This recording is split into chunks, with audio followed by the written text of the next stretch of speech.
এখানে মুসলমানদের সর্বসম্মত সিদ্ধান্ত লিপিবদ্ধ আছে। খলিফা উসমান এবং বিবি আয়েশা হাদানের স্থলে হাদায়ানে ব্যবহার করতেন, তা মিথ্যে এবং দুরভিসন্ধিমূলক। তফসির আল জালালাইনের মন্তব্য হচ্ছে, আয়াতটিতে এই দ্বৈত বিভক্তি তিনটি ক্ষেত্রে প্রকাশিত হয়েছে। নিয়মাত্মক ও কর্মকারক উভয় ক্ষেত্রে আয়ন হিসেবে উচ্চারিত হওয়ার প্রয়োজন নেই। যদিও বিশিষ্ট ভাষাবিদ এবং কোরআন বিশেষজ্ঞ আবু আমর বিন আল আলা, মৃত্যু যার 154 হিজরি বা 770 খ্রিস্টাব্দ, খলিফা উসমান এবং বিবি আয়েশার মতোই এই আয়াতে হাদায়ানে উচ্চারণ করতেন। আচ্ছা, তাহলে আপনারা এই যেটুকু নিয়ে আলোচনা করলাম, এইটুকু, যে গ্রামেটিক্যাল যে ইরোর, এটা নিয়ে আপনারা একটুখানি কথা বলেন, আমি লিঙ্কটা পিন করে দিয়ে আসি। আচ্ছা ঠিক আছে আচ্ছা, সরকার 10 ভাই। সেকেন্ড হাদানের অর্থটা বলে দেন। সরকার ভাই, হাদানের অর্থটা বলে দিয়ে যান।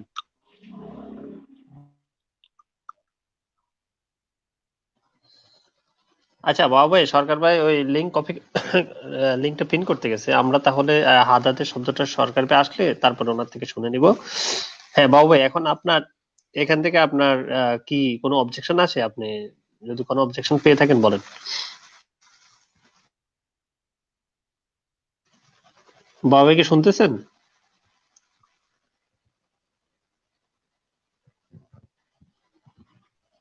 হ্যাঁ, শুনতেছি। এখানে যেটা পড়ছে সরকার ভাই, আমি অত ভালো করে বুঝতে পারিনি, এখানে জিজ্ঞাসা করছিলাম। আপনি কি বুঝছেন নাকেল ভাই? তো বলেন আপনার আপনি। হাদানে, হাদানের শব্দটা তো এখানে বলতেছে এটা আরবিক শব্দ।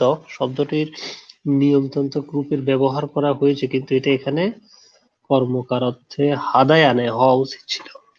আচ্ছা আচ্ছা, হাদানে শব্দটা হাদায়ানে, এটা শব্দ অর্থে এসেছে, কথিত আছে যে খলিফা উসমান বলা কট্টরপন্থী মত অনুযায়ী আল্লাহর বাণী। আচ্ছা, এই যে কোরআন আল্লাহর বাণী, বাবু ভাই হ্যাঁ, বলেন। এখানে এই যে আপনার এই কোরআন আল্লাহর বাণী, এখানে তো প্রচুর যে পরিমাণ ভুল এবং যে পরিমাণ আপনার অমানবিক কথাবার্তা লেখা আছে, এতে করে কি প্রমাণ হয় যে কোরআন আল্লাহর বাণী? না না, সেটা তো প্রমাণ হয়ই না যেটা আল্লাহর বাণী। এখানে এই যে কিতাবটা এই 8মা পর্ব পড়তেছে, এখানে যেসব দেখলাম, এখানে তো সাধারণ মানুষ একটাও বুঝতে পারবো এই কিতাবটা পড়লে যে কোরআন আল্লাহর বাণী নয়। এখানে নিরপেক্ষভাবে আলোচনা করছে, যুক্তিপূর্ণ। আর যেটা আসল মোহাম্মদ, যেটা বাস্তবিক মোহাম্মদ, সেটা এখানে তুলে ধরার, এইভাবে তুলে ধরার চেষ্টা করছে। অলৌকিকতা যেটা, সেটা তুলে ধরার চেষ্টা করছে। এখানে ভাগ ভাগ করে উনি বুঝাইছে।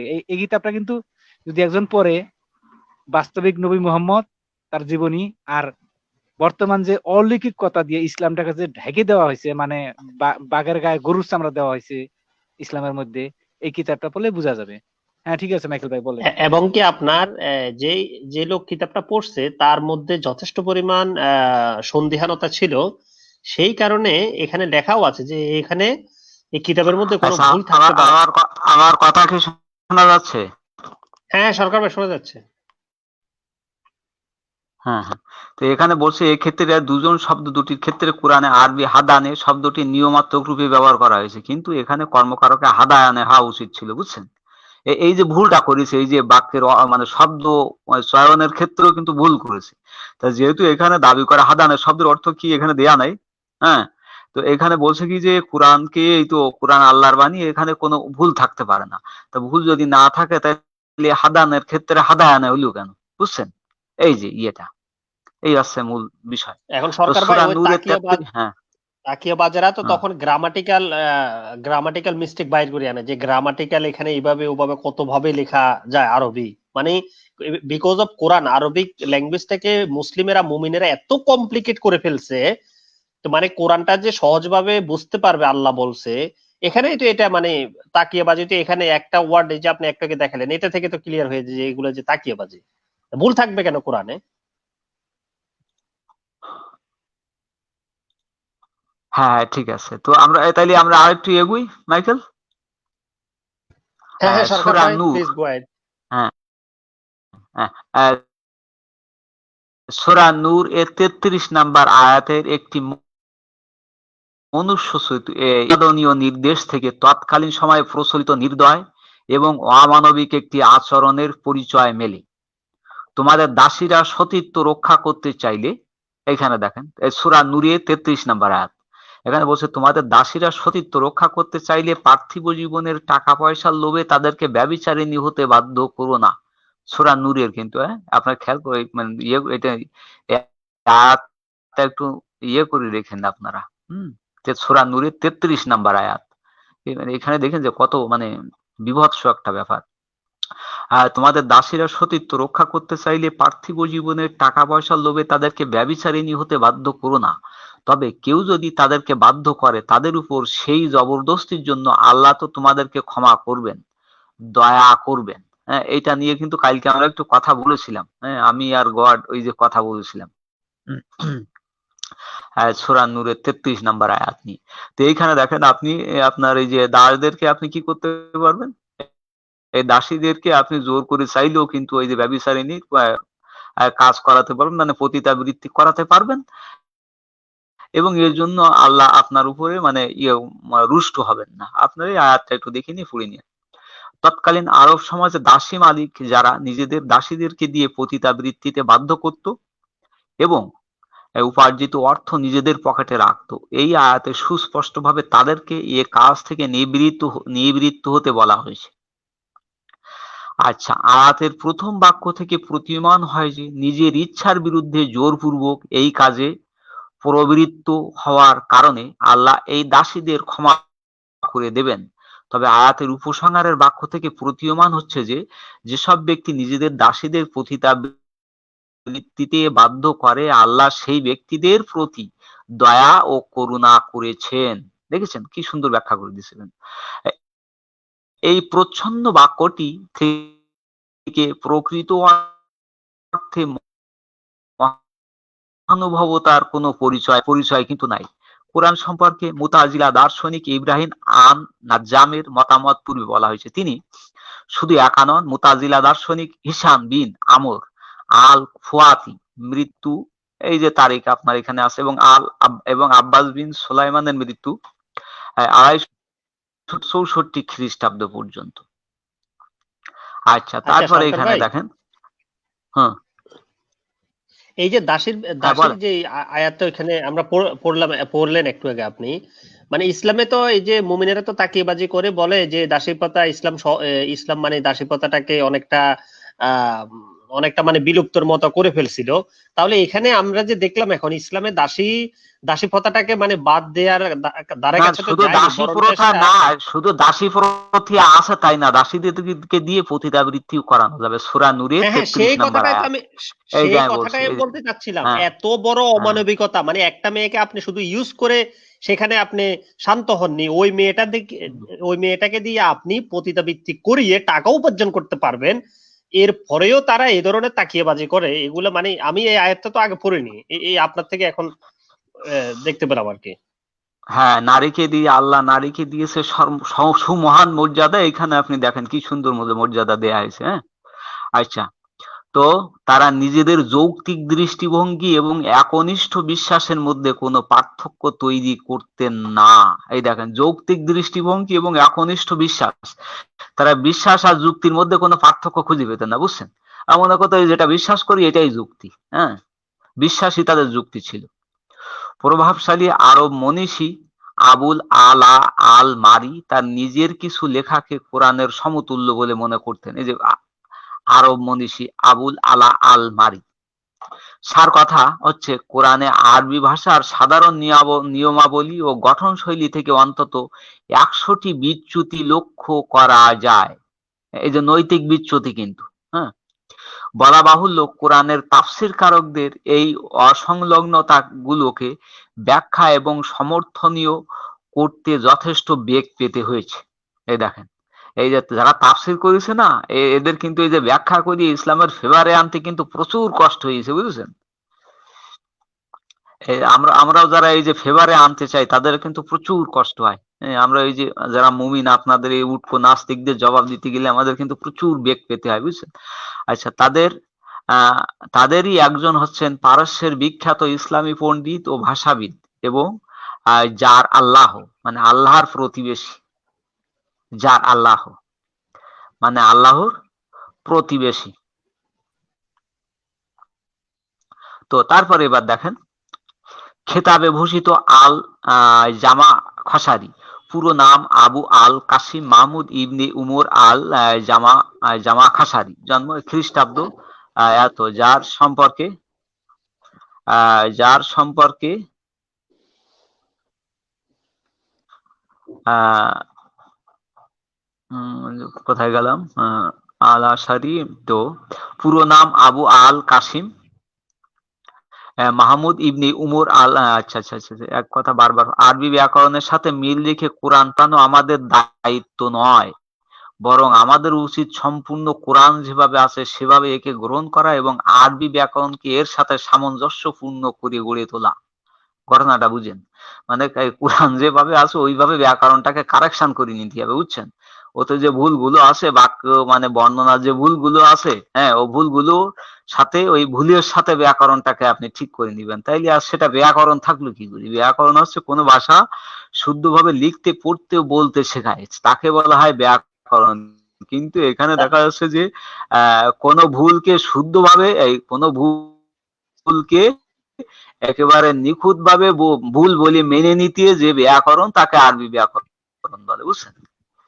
এই নতুন ব্যাখ্যায় একটি নির্দিষ্ট পর্যায় পর্যন্ত দাবিটি সমর্থনযোগ্য। একটি জাতির শ্রেষ্ঠ বক্তা এবং লেখকেরা মাতৃভাষার ব্যাকরণগত নিয়মাবলীকে সম্মান করেন এবং ভাব প্রকাশের ক্ষেত্রে জনসাধারণের কাছে দুর্বোধ্য এবং অগ্রহণযোগ্য শব্দাবলী ব্যবহার থেকে বিরত থাকেন, যদিও অনেক ক্ষেত্রে স্বাধীনভাবে শব্দ চয়ন তাদের জন্য প্রয়োজনীয় হয়ে ওঠে।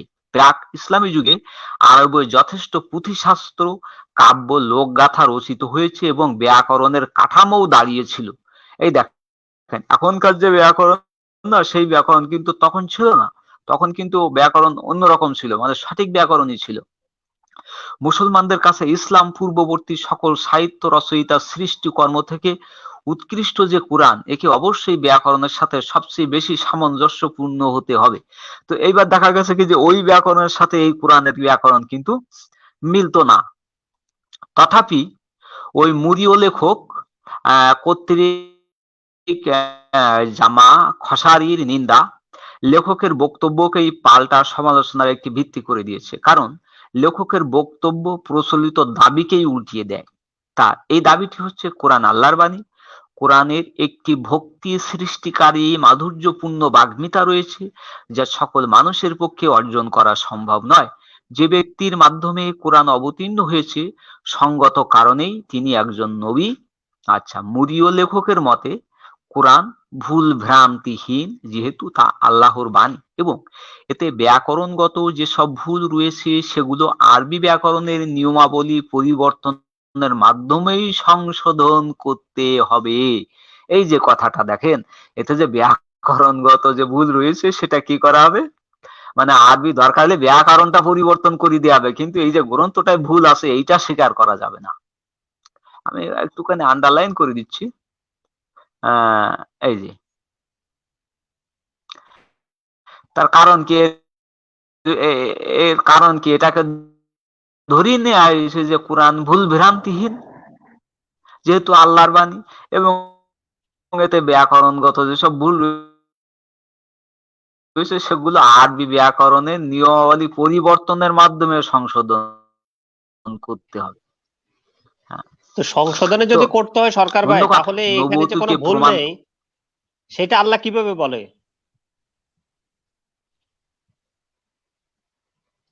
না, ওইটা ওইটা প্রশ্ন না, আপনার প্রশ্নটা হয়নি মাইকেল। এখানে একটু ইন্টেলেকচুয়াল কোশ্চেন আছে, বুঝছেন। হ্যাঁ, আমি বলছি 10 সেকেন্ড। এখানে বলছে যে কোরআনটা একটু মিউট যেভাবে করেন লেখা ভাই। আছে তোমরা ব্যাকরণটাও ওইভাবে করো, তোমরা ব্যাকরণ পরিবর্তন করো, কোরআন এখানে পরিবর্তন করা যাবে না। বলছে কি যে শোনা- কোরআন এই যে এখানে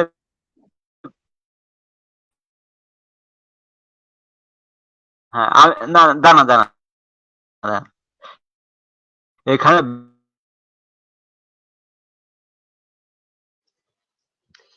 ব্যাখ্যা সরকার ভাই আপনার কথা ভালো, মানে যে আপনার কথা শোনা যাচ্ছে না, এটা কাটা কাটা বলতে আসছে কথা। চাচ্ছি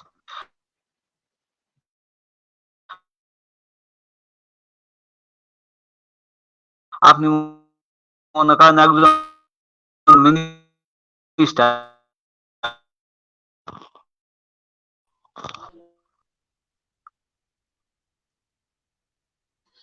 সরকার ভাইয়ের কথা শোনা যায় না। বাবু ভাই আপনারা কি শুনতে পাচ্ছেন? না না, আমিও শুনতে পারি নাই। বাবু ভাই আমার কথা এখন শোনা যায়? এখন শোনা হ্যাঁ যায়? হ্যাঁ, এখন শোনা যাচ্ছে। এখন শোনা যায়, হ্যাঁ। প্রথম দিকে বলেন, শোনা যায় নাই। আচ্ছা আচ্ছা, ঠিক আছে ঠিক আছে, আচ্ছা আচ্ছা ঠিক আছে। তো আমি যে কথাটা বলছিলাম, এখানে কোরআন যেহেতু ভুল ভ্রান্তিহীন, এটা কিন্তু আমাদের দাবি, হ্যাঁ, যেহেতু আল্লাহর বাণী এবং এতে ব্যাকরণগত যেসব ভুল রয়েছে সেগুলো আরবি ব্যাকরণের নিয়মাবলী পরিবর্তনের মাধ্যমেই সংশোধন করতে হবে। মানে কোরআনে যে ভুল আছে এটা পরিবর্তন করা যাবে না, কিন্তু কি করতে হবে, এই যে যে গ্রামারতে খাপ খাওয়াই দিতে হবে। অন্য কথায়, সংশয় বা অবিশ্বাসীদের প্রশ্নের উত্তরে মুহাম্মদের নবীয়তকে প্রমাণ করতে যেখানে অধিকাংশ মুসলিম কোরআনের বাগ্মিতাকে উদাহরণ হিসেবে উল্লেখ করেন, মুরীয় লেখক সেখানে কোরআনের স্বর্গীয় উৎপত্তি ও মুহাম্মদের নবুয়তকে স্বীকার করে সিদ্ধান্তে পৌঁছলেন যে কোরআনের বিষয়বস্তু এবং শব্দাবলী সম্পর্কিত আলোচনা গ্রহণযোগ্য নয়। আচ্ছা, একই সাথে বলা যায় কোরআন আসলেই স্বতন্ত্র এবং অসাধারণ। প্রাচীন আরবের প্রথম দিকের সাহিত্যে এর মতো কোনো দৃষ্টান্ত চোখে পড়েনি। মক্কার অবতীর্ণ সূরাগুলোয় আমরা অনেক আগ্রহোদ্দীপক এবং চিত্তাকর্ষক কাব্যিক অনুচ্ছেদ দেখতে পাই। এগুলো থেকে নবীর চিন্তা শক্তি এবং বক্তৃতা দেবার সহজাত প্রবৃত্তি সহজাত প্রবৃত্তি হ্যাঁ হ্যাঁ, সহজাত সহজাত প্রবৃত্তি আচ্ছা, প্রতিভার পরিচয় পাওয়া যায়। মক্কা অবতীর্ণ সূরাগুলোয় আমরা অনেক আগ্রহোদ্দীপক এবং চিত্তাকর্ষক কাব্যিক অনুচ্ছেদ দেখতে পাই। এগুলো থেকে নবীর চিন্তা শক্তি এবং বক্তৃতা দেবার সহজাত প্রতিভার পরিচয় পাওয়া যায়। এই মিউট করি, কাশি টাশি দিবেন, হ্যাঁ, তা নাহলে অনেক এই দর্শকরা আছে, তারা ওই যে কানে হেডফোন দিয়ে শোনে, তো কানে অসুবিধা হতে পারে। আচ্ছা, তো তারপরে এইগুলো থেকে নবী আচ্ছা, এবং তারা এবং তার মানুষকে প্রভাবিত করার ক্ষমতা সম্পর্কে অনুমান করা যায়। এই যে মানুষকে কিন্তু প্রভাবিত, ইনফ্লুয়েন্স করার যে তার একটা পাওয়ার ছিল, সেটা কিন্তু সে করেছে। আচ্ছা, একটি চমৎকার উদাহরণ হতে পারে সূরা নাজম। যদি আমরা এখান থেকে ৩২ নাম্বার আয়াতটি উজ্জ রাখি, যা মদিনায় অবতীর্ণ হলেও কোনো এক অজানা কারণে খলিফা ওসমান এবং তার সংগ্রাহকগণ এই আয়াতটিকে মাক্কি সূরার অন্তর্ভুক্ত করেছিলেন। এখানে দেখেন, এই যে মদিনা সূরাকে মাক্কি সূরার অন্তর্ভুক্ত করে দিয়েছে কে? এই ওসমান। হ্যাঁ, আচ্ছা, জেরুজালেমের বালিকাগণ, যাদের স্তন গিলিয়াদ পর্বতের ছাগলের ন্যায় শুভ্র, হ্যাঁ, তাদের সাথে কাটানো সময়ের উল্লেখ ব্যতি রেখে সলোমনের গানের একটি চিত্রকল্পীয় হৃদয়গ্রাহী স্মৃতিচারণের মাধ্যমে সূরা নজম উল্লাসের সাথে প্রচারক হিসেবে মুহাম্মদের ভূমিকা ও তার পয়গম্বরীর ঔজ্জ্বল্য এবং দূরদৃষ্টি ব্যাখ্যা করেছে। যদিও আরবি ভাষায় এই শব্দের ঐকতান, ছন্দ এবং সৌন্দর্য স্বাভাবিকভাবেই অন্য ভাষায় প্রকাশ করা যথেষ্ট কঠিন, তারপরে সূরা নজমের প্রথম 18টি আয়াত নিম্নে উল্লেখিত অনুবাদের মাধ্যমে মুহাম্মদের দূরদৃষ্টি সম্পন্ন ব্যক্তি সত্তার উচ্চাকাঙ্ক্ষার খানিকটা ইঙ্গিত পাওয়া যায়। শপথ অস্তমিত নক্ষত্রের, তোমাদের সঙ্গী বিভ্রান্ত নয়, পথভ্রষ্টও নয়। এই যে আল্লাহ শপথ করতেছে, কিন্তু আল্লাহ আবার শপথ করতেছে, হ্যাঁ। আচ্ছা, আবার আল্লাহ এক জায়গায় বলতেছে কি, যে যারা আচ্ছা, শপথ করে সরকার তারা ভাই, তাদেরকে 10 সেকেন্ড। এখানে যে বলেন। আপনি পড়লেন যে জেরুজালেমের বালিকাগণ, এই যে ছাগলের স্তনের যুগল না কি বললেন, এইটার মানে কি একটু যদি ব্যাখ্যা করতেন। সেখানে সূরা নজম আসছে, হ্যাঁ, আচ্ছা, গিলিয়াদ, কি এইটা হ্যাঁ, কি মানে গিলিয়াদ কি? আমি তো পর্বতে, আসলে ছিলাম, গিলিয়াদ পর্বতে বলেন। বলছে, গিলিয়াদ। ক্যাসেল ভাই কি বাসায় কথা বলতেছে নাকি? না না ভাই, বলছি যে গিলিয়াদ পর্বতের শ্বেত শুভ্র ছাগলের মধ্যে, জেরুজালেম না। ওইখান থেকে এই যে সিমিলি গুলো এখানে নিয়ে আসছে, উপমা গুলো, হ্যাঁ, ওই উপমা গুলো এখানে নিয়ে আসছে। হ্যাঁ হ্যাঁ। তো এইখানটায় দেখেন উপমা যে তো ভয়ঙ্কর শপথ উপমা। অস্ত, বালিকার হ্যাঁ হ্যাঁ, স্তন দেখেন এই যে ছাগলের হুম, মতো বলতেছে, এটা তো ভয়ঙ্কর। ছাগলের বালিকার সাদা স্তন ছাগলের চামড়ার স্তনের মতো, মতো এটা কি সাদা বলতেছে? সাদা সাদা সাদা সাদা শুভ্র।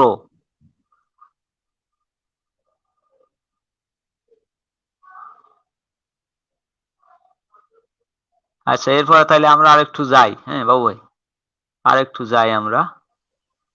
আহ তো শপথ অস্তমিত নক্ষত্রে তোমাদের সঙ্গী বিভ্রান্ত নয়, পথভ্রষ্ট নয়, আর সে নিজের ইচ্ছা মতো কোনো কথা বলে না। এ প্রত্যাদেশ যা তার উপর অবতীর্ণ হয় তাকে শিক্ষা দেয় এক মহাশক্তিধর।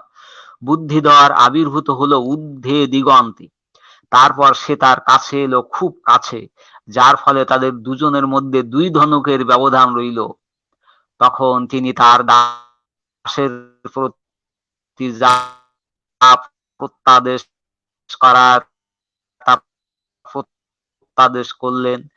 সে যা দেখেছিল তার হৃদয় তার অস্বীকার করেনি। নিশ্চয়ই অবস্থিত সিদরা গাছের নিকট, যার কাছেই ছিল জান্নাতুল মাওয়া।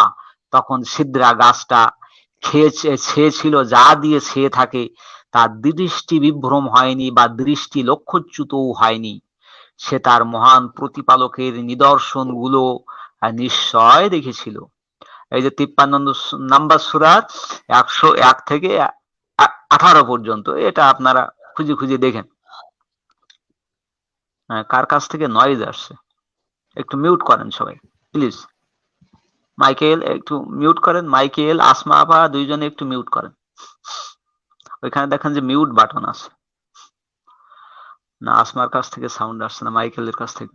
পরামর্শ গ্রহণের জন্য মানুষের কাছে অনেক পথই খোলা রয়েছে, এবং সূরা নজমে পরবর্তীতে আল্লাহ নবীকে এ বিষয়টির সাথে পরিচয় করিয়ে দেন। অতএব যে আমাকে স্মরণ করতে বিমুখ তাকে উপেক্ষা করে চলো। সে তো কেবল পার্থিব জীবনই কামনা করে, ওদের জ্ঞানের দৌড় তো ওই পর্যন্ত। তোমার প্রতিপালক আহ তোমার প্রতিপালক কই গেলাম, তোমার প্রতিপালক গড, আপনি ওই ইয়েটা রেডি করেন ভাই, রেফারেন্সটা রেডি করেন। হ্যাঁ, কোনটা কোনটা শকর ভাই? এই যে 55 পৃষ্ঠা বের করেন, নবী মোহাম্মদের 23 বছর। আচ্ছা, একটা মিনিট। আচ্ছা ঠিক আছে। তো আমি কোন পর্যন্ত পড়ছিলাম যেন? পরামর্শ গ্রহণের জন্য মানুষের কাছে অনেক পথই খোলা রয়েছে, এবং সূরা নজমে পরবর্তীতে আল্লাহ নবীকে এই বিষয়টির সাথে পরিচয় করিয়ে দেন। অতএব যে আমাকে স্মরণ করতে বিমুখ তাকে উপেক্ষা করে চলো। সে তো কেবল পার্থিব জীবনই কামনা করে, ওদের জ্ঞানের দৌড় তো ওই পর্যন্তই। তোমার প্রতিপালক নিশ্চয়ই ভালো জানেন কে তার পথ থেকে ভ্রষ্ট, আর তিনিই ভালো জানেন কে সৎ পথ পেয়েছে। আচ্ছা, তারপরে 53 নম্বর সূরার আপনার 29 থেকে 30 নম্বর আয়াত। শোনা যায় মুহাম্মদের চাচা আবু লাহাবের পত্নী উম্মে জামিল একদিন নবীর কাছে গিয়ে বিদ্রূপ করে বলেন, আমরা আশা করছি তোমার ভেতরে শয়তান তোমাকে ছেড়ে চলে গিয়েছে। এ ছিল বাণী নাজিলে বিঘ্ন হবার সময়কালীন ঘটনা। সে সময় নবী এতটাই নিরাশ এবং মানসিকভাবে বিধ্বস্ত ছিলেন যে পাহাড় চূড়া থেকে লাফ দিয়ে আত্মহত্যার কথা পর্যন্ত ভেবেছিলেন। ধারণা করা হয় সূরা দোহা নাজিলের সময়ও একই বিঘ্ন ঘটেছিল। তবে এই সূরাটিও খুব শ্রুতিমধুর। আত্মহত্যা করে ফেললে তো ভালো হতো রে ভাই, আজকে মানুষ দুনিয়াতে শান্তিতে থাকতে পারতো। না, তা তো আপনারা পারতেন, কিন্তু আমরা নবী কোথায় পেতাম, এই মহান কিতাব কোথায় পেতাম? আচ্ছা সরকার এটাই তো ভাই, এই যে কথা। আত্মহত্যা উনি হ্যাঁ, করতে গিয়ে করে নাই, আল্লাহ পাক করতে গিয়ে করে নাই, এগুলোর মানেটা কি আমি বুঝলাম না। যদি আপনি একটা কাজ নাই করেন তাহলে এটার বর্ণনা একটা কেন কোরআন হাদিসে দিবেন আপনার, কেন আসবে? সে যে কাজটা করে নাই, সেই আমি ইচ্ছে করলে এখন আমি 2 হাত 2 না, দিকে এটা কোরআনে বর্ণনা নাই তো, কোরআনে বর্ণনা নাই, হাদিসে আছে। হ্যাঁ, কোরআনে এটা বর্ণনা নাই। হ্যাঁ হ্যাঁ, হ্যাঁ হাদিসের কথাই বলতেছে। হাদিসও বা মানে হ্যাঁ, নবীর জীবনে এমন কাহিনী ঘটবে কেন যে আমি 2 দিকে 2 হাত দিয়া চাইলে আকাশে উড়ে যেতে পারতাম পাখির মতো, কিন্তু আমি যাই নাই? এটার মানেটা হুম কি? হুম হুম। সেটাই আমি বুঝলাম না। আচ্ছা, আপনার এটা 55 পৃষ্ঠা নিচে যান, নিচে যান, গড নিচে যান। হ্যাঁ, এই যে শ্রুতি মধুর এই পর্যন্ত আমি পড়ছি, এরপরে আপনি পড়েন, আমি আর পড়বো না। আমার ধারের কম্পিউটারটা একটু ধার নিছিলাম লোকের কাছ থেকে, বুঝছেন? তা নিয়ে এখন শোধ করে দিতে হবে, তাইলে আপনি এখন পড়বেন। আমি আর পড়বো না, অনেক পড়লাম, এর জন্য আমাকে ধন্যবাদ দিতে পারেন আপনি, কারণ এই কষ্টটা আপনার করা লাগতো, আমি করে দিয়েছি।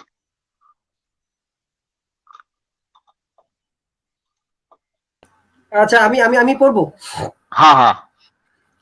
আচ্ছা, শপথ দিনের প্রথম প্রহরের আর শপথ রাত্রির যখন তা আচ্ছন্ন করে, তোমার প্রতিপালক তোমাকে ছেড়ে যাননি ও তোমার উপর তিনি অসন্তুষ্ট নন। তোমার জন্য পরকাল ইহকালের চেয়ে ভালো। তোমার প্রতিপালক তো তোমাকে অনুগ্রহ করবেনই, আর তুমিও সন্তুষ্ট হবে। তিনি কি তোমাকে পিতৃহীন অবস্থায় পাননি আর তোমাকে আশ্রয় দেননি? তিনি কি তোমাকে ভুল পথে পেয়ে পথের হদিশ দেননি? তিনি তোমাকে কি অভাবী দেখে অভাবমুক্ত করেননি? সুতরাং তুমি পিতৃহীনদের প্রতি কঠোর হও না, আর যে সাহায্য চায় তাকে ভৎসনা করো না, আর তুমি তোমার প্রতিপালকের অনুগ্রহের কথা বর্ণনা করো। 93 সূরা 1 থেকে 9 নম্বর আয়াত।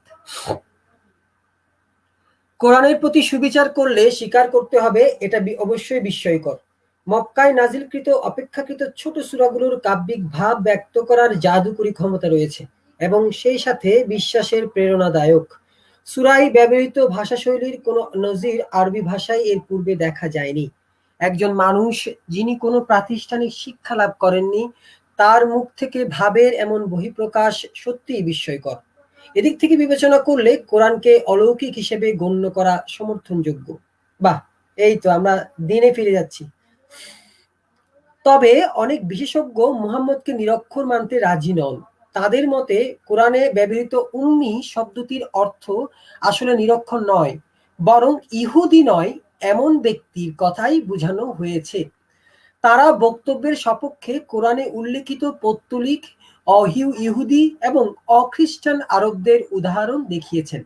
এই ইহুদি শব্দটি কোরআনের সূরা জুমার আয়াত 2-এ ব্যবহৃত হয়েছে এভাবে: ইনি সেই ব্যক্তি যাকে ইহুদিদের মধ্য থেকে নবী হিসেবে নিয়োগ দেওয়া হয়েছে। এরকম উদাহরণ কোরআনের আরো কয়েকটি আয়াতে দেখতে পাওয়া যায়, যেমন সূরা বাকারার আয়াত 75, সূরা ইমরানের আয়াত 20 ও 70, সূরা আরাফের আয়াত 157, 158। তথাপি প্রচলিত ধারণা, তথ্য এবং সে যুগের প্রথাসমূহের উপর নির্ভর করে সাধারণভাবে এটা বিশ্বাস করা হয় যে মুহাম্মদ লিখতে জানতেন না, যদিও শেষ জীবনে হয়তো দু একটা শব্দ পড়তে পারতেন। কোরআনে যেমন বলা হয়েছে, তুমি তো এর পূর্বে কোনো কিতাব পড়নি বা নিজ হাতে কোনো কিতাব লেখনি যে মিথ্যাবাদীরা সন্দেহ করবে। সূরা আনকাবুত আয়াত 48।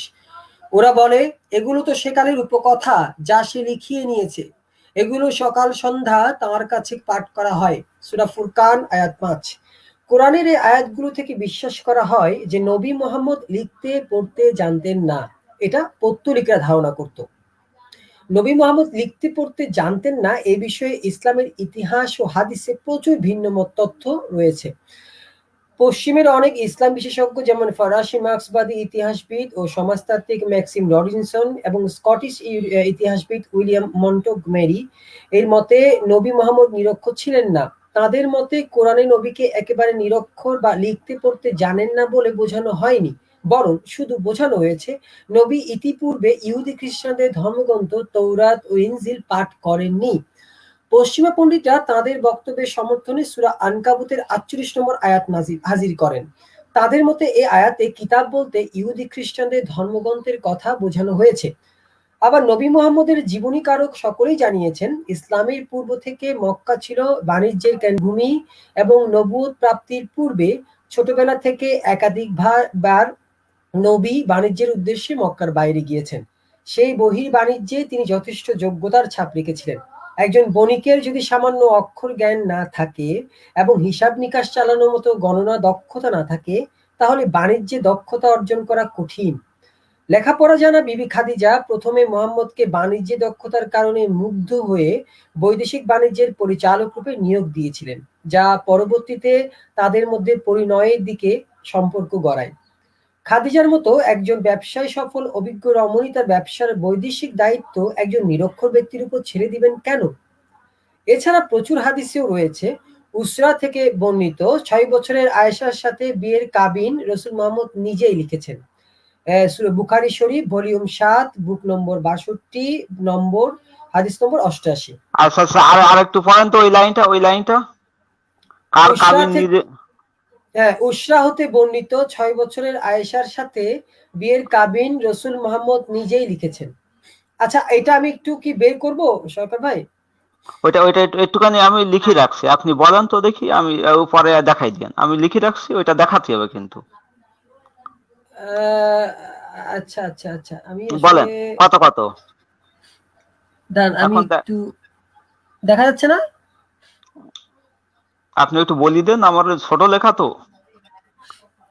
ও আচ্ছা আচ্ছা, এটা হচ্ছে বুখারী শরীফ ভলিউম 7 বুক 62 নম্বর 88। বুখারী আপনি একটু শরীফ ভলিউম বুখারী 7 ভলিউম 7 বুক নম্বর বুক নম্বর 62 62। হাদিস নম্বর, আচ্ছা আমি বের করে দিতে পারবো, আচ্ছা, হাদিস ভলিউম নাম্বার। 7 volume 7 62 volume 7 62। আচ্ছা, এইটুকু লিখে রাখলেই তো হচ্ছে নাকি? হাদিস হ্যাঁ হ্যাঁ নাম্বার হ্যাঁ, লাগবে না? 88। 88, ঠিক আছে, আমি এই বলি দিবান। এই যে এই নবী নিজে নবীর কাবিন লেখা। ঠিক হ্যাঁ আছে। হ্যাঁ, হ্যাঁ, আপনি কন্টিনিউ করেন। আমি একটু দেখিয়ে দিই আচ্ছা, আমার কাছে আছে। দেন তাই দেন, দেখাই দেন, আচ্ছা আচ্ছা, অসুবিধা ঠিক নেই। আছে। ওকে, দেখা যাচ্ছে? এই তো আমি দিয়ে দিলাম। দেখা যাচ্ছে?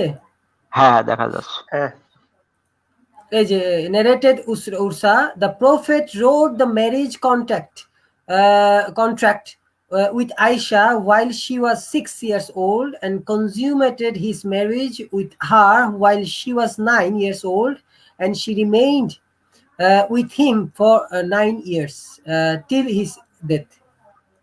এটা সহি অথেন্টিক রেফারেন্স বুক, এটা সহি আল বুখারীর 5158 নম্বর হাদিস। আপনারা সবাই যদি দেখে নিতে পারেন, সহি বুখারী 5158 নম্বর। আপনারা দরকার হলে স্ক্রিনশট দিয়ে রাখেন। হ্যাঁ, আপনারা বন্ধুরা আপনারা স্ক্রিনশট দিয়ে রাখেন। আচ্ছা ঠিক আছে, তাহলে আমরা এখন এটা থেকে বেরোচ্ছি। এটা আমার কাছে থাকলো, আপনারা যখন চাইবেন তখন আমি আবার দেখাবো। আচ্ছা, আমরা তাহলে আগে এখানে পড়ে যাই। আচ্ছা, এখানে গড একটুখানি, মানে এই উম্মে মানে কিন্তু অশিক্ষিত না, মানে ইহুদি। মানে ওইখানে কথা ছিল কি জানেন, যে ওই যে নবী হবে ইহুদি গোত্র থেকে, বুঝছেন? তা আমাদের নবী কিন্তু ইহুদি গোত্রের নবী না, যে কারণে এটাকে ওই যে উম্মে নবী বলা হতো।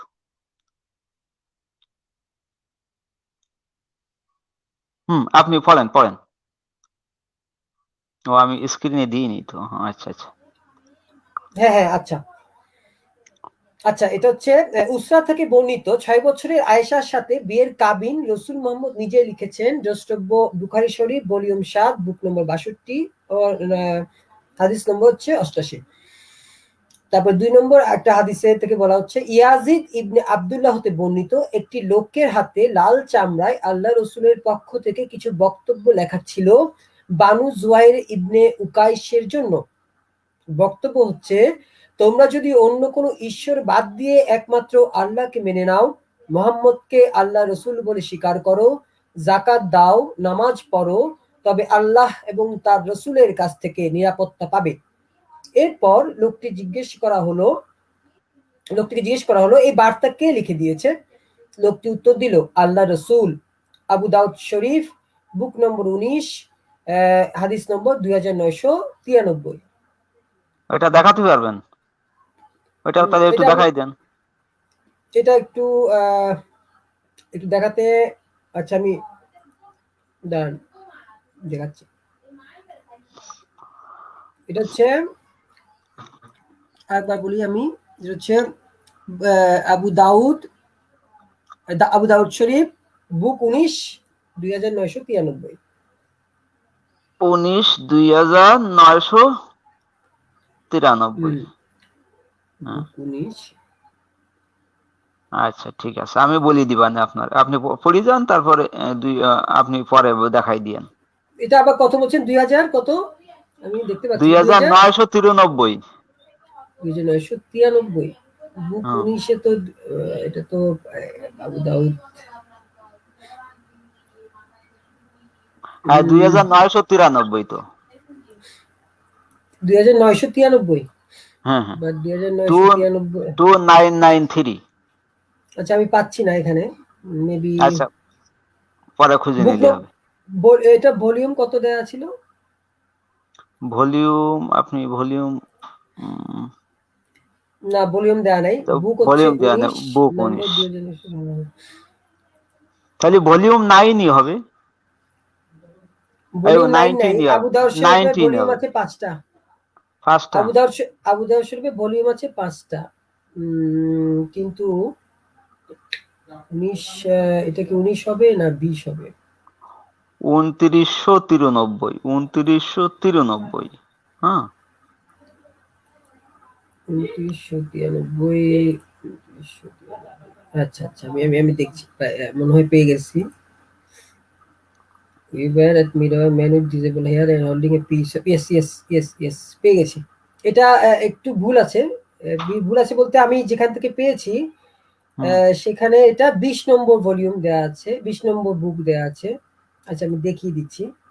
এটা হচ্ছে 20 নম্বর, ট্রিবিউট, স্পয়েলস এন্ড রুলারশিপ। এটা হচ্ছে আপনার সুনানে আবু দাউদ,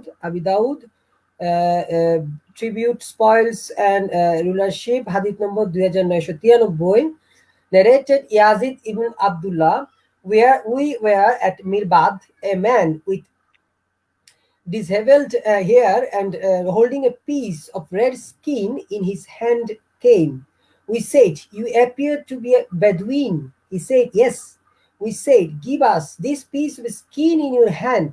He then gave it to us and read it. It contained the text, "From Muhammad, messenger of Allah, to Banu Zuhair ibn Ukaish. If you bear witness that there is no God but Allah, and that Muhammad is the messenger of Allah, offer prayer, pay zakat, pay the fifth from the booty, and the portion of the Prophet, and his special portion, Shafi, you will be under by the protection of Allah and his apostle." We then asked, "Who wrote this document for you?" He replied, "The messenger of Allah." Classification: Sahih ul Isnad, authentic chain. Authentic reference. হ্যাঁ হুম। এটা আপনারা এটা screenshot দিয়ে রাখতে পারেন, হ্যাঁ আর দর্শকরা। সিনানে আবু দাউদের 2999 তে আপনি এটা পাবেন। সুনানে আবু দাউদ 2999 তে পাবেন। আচ্ছা ঠিক আছে, তাহলে আমরা এখান থেকে বেরিয়ে যাই এবং আমাদের আগের স্ক্রিনে চলে যাই। আচ্ছা, দেখা যাচ্ছে?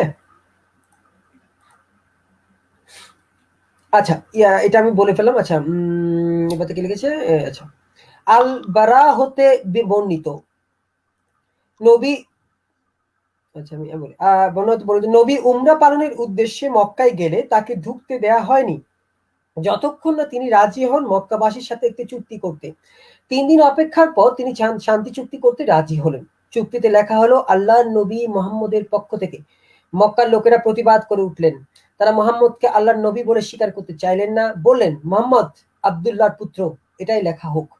এ নিয়ে দ্বন্দ্বে যখন চুক্তি পায় ভেঙে যাবার উপক্রম, তখন মুহাম্মদ হযরত আলীকে নির্দেশ দিলেন চুক্তিপত্র হতে আল্লাহর নবী শব্দ কেটে দিতে।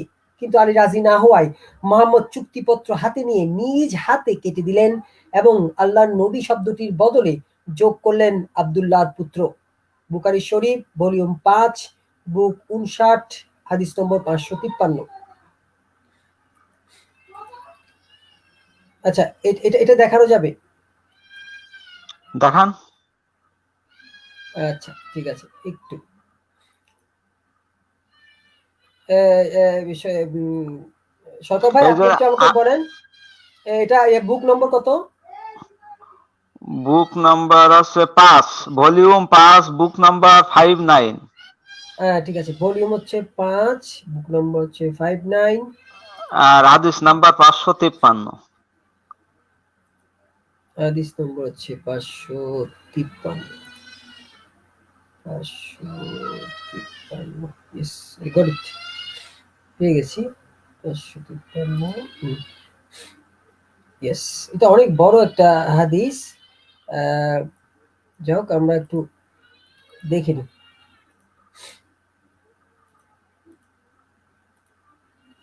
সবাই নিশ্চয়ই দেখতে পাচ্ছেন, দেখা যাচ্ছে? হ্যাঁ হ্যাঁ, দেখা যাচ্ছে। আচ্ছা, এটা হচ্ছে আপনার Sahih al Bukhari, book of military expeditions led by the prophet মাগাজি, হাদিস number 553, narrated al-Bara when the prophet went out the umrah of the month. It is অনেক অনেক বড় একটা আয়া। তারপর আমরা একদম লাস্টের দিকে একটু যাই দেখি যেখানে আসলে জিনিসটা দেখা আছে। লাস্টে না, সরি, এই যে এখানে আছে, এই যে ওই লাইনটাই পড়েন। the Muslims say this is the peace treaty which Muhammad, apostle of Allah, has concluded.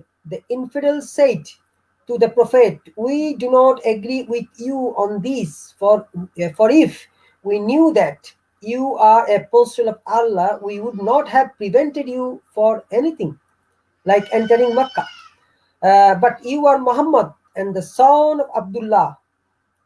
Then he said to Ali, erase the name of apostle of Allah. Ali said, no, by Allah, I will never erase you or your name. Then Allah's apostle took the writing sheet, and he did not know a better writing, and he wrote or got it the following written: this is the peace treaty which Muhammad, the son of Abdullah, has concluded. এখানে ওই যে চুক্তি হয়েছিল না, ওইখানে ওই যে বলছিল যে এটা হুদায়বিয়া আল্লাহ সন্ধি। নবী, হ্যাঁ হ্যাঁ হ্যাঁ হ্যাঁ, ওইখানে ওই যে নিজে কারেকশন করে দিছিল। তা সে যদি লিখতে পড়তে না জানে তাহলে নিজে দেখলো কি করে যে ওইখানে এই যে আল্লাহ নবী এই যে এই কথাটা লেখা আছে। এই যে ইয়েটা আবার ওই যে মৃত্যুর সময় আবার বলে যে তোমরা আমাকে একটা কাগজে নিয়ে দাও, আমি কিছু লিখে দিই। হ্যাঁ, তাও কিন্তু লিখতে দেয়নি। এরকম রেফারেন্স আছে, পরে পেয়ে যাবেন ইনশাআল্লাহ। এর পরে যান, পরে যান।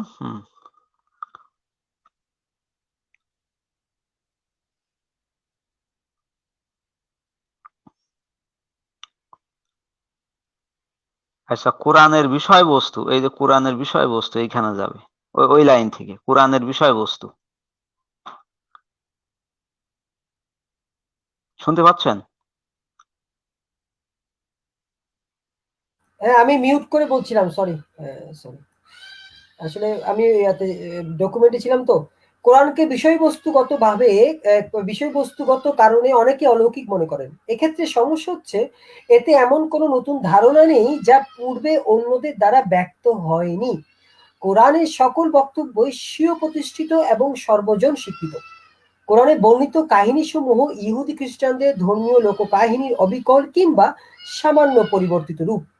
সিরিয়ার ভ্রমণের সময় মুহাম্মদ এই দুই সম্প্রদায়ের রাব্বি এবং সন্ন্যাসীদের সাথে পরিচিত হয়েছিলেন এবং তাদের সাথে আলাপচারিতাও করেছিলেন।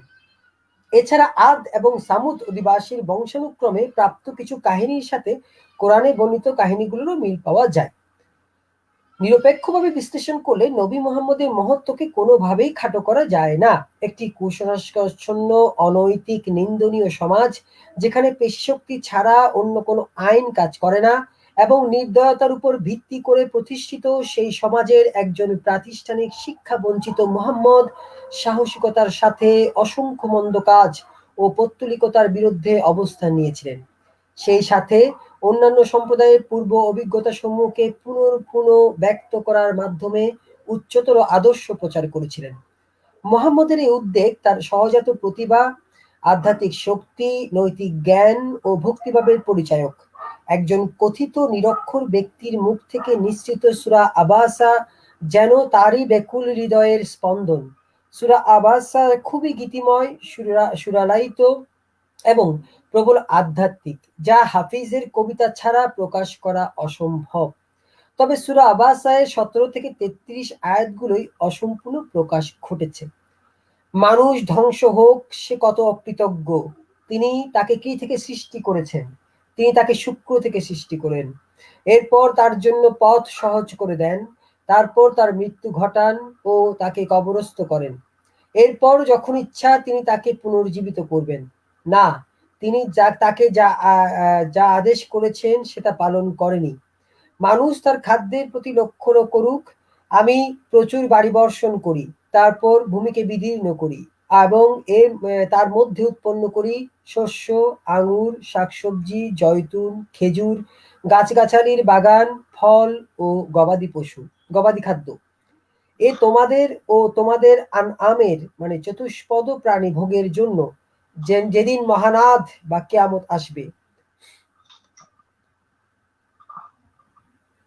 মূলত অসাধারণ এবং নান্দনিক আধ্যাত্মিক উপদেশের মাধ্যমে মুহাম্মদ তার চারপাশের মানুষকে একটি অপেক্ষাকৃত ভালো পথে চালিত করতে চেষ্টা করেছিলেন। কিন্তু নৈতিক শিক্ষাদানের ক্ষেত্রে কোরআনকে অলৌকিক বলে বিবেচনা করা যাবে না। মুহাম্মদ সেই সকল মূল্যবোধের পুনরাবৃত্তি করেছেন যেগুলো পূর্ববর্তী শতাব্দীগুলোয় বিশ্বজুড়ে মানব সমাজের বিভিন্ন স্থানেই উদ্ধৃত হয়েছে। কনফুসিয়াস, বুদ্ধ, জরাথুস্ট্র, সক্রেটিস, মুসা এবং যিশুও একই ধরনের বা কাছাকাছি মূল্যবোধ প্রচার করেছেন। কোরআনে অনেক আইন ও বিধি রয়েছে যা মুহাম্মদকে ইসলামের আইন প্রণেতা হিসেবে তুলে ধরে। যে বিষয়টি অবশ্যই মনে রাখা দরকার তা হলো কোরআনে বর্ণিত আইন কানুন তৈরি হয়েছিল বিচ্ছিন্ন ঘটনাবলীর নিমিত্তে এবং নির্যাতিত মানুষের আবেদনের প্রেক্ষিতে। ফলে এই আইনগুলোর মাঝে কিছু অসঙ্গতি রয়েছে এবং বাতিলকারী এবং বাতিলকৃত উভয় বিধি কোরআনে রয়ে গিয়েছে। এ কথাও ভুললে চলবে না, যেই ইসলামিক আইন বিধিবিধানগুলো মুসলমান বিশেষজ্ঞদের দীর্ঘকালীন প্রচেষ্টার ফসল, যা ইসলামী যুগের প্রথম 3 শতাব্দীতে তৈরি হয়েছে। কোরআনে বর্ণিত আইনগুলো সংক্ষিপ্ত এবং মুহাম্মদের জন্মের 150 বছর পর তৈরি হওয়া বিশাল সংখ্যক মুসলমান জনগোষ্ঠীর প্রয়োজন মেটানোর জন্য এগুলো পর্যাপ্ত ছিল না।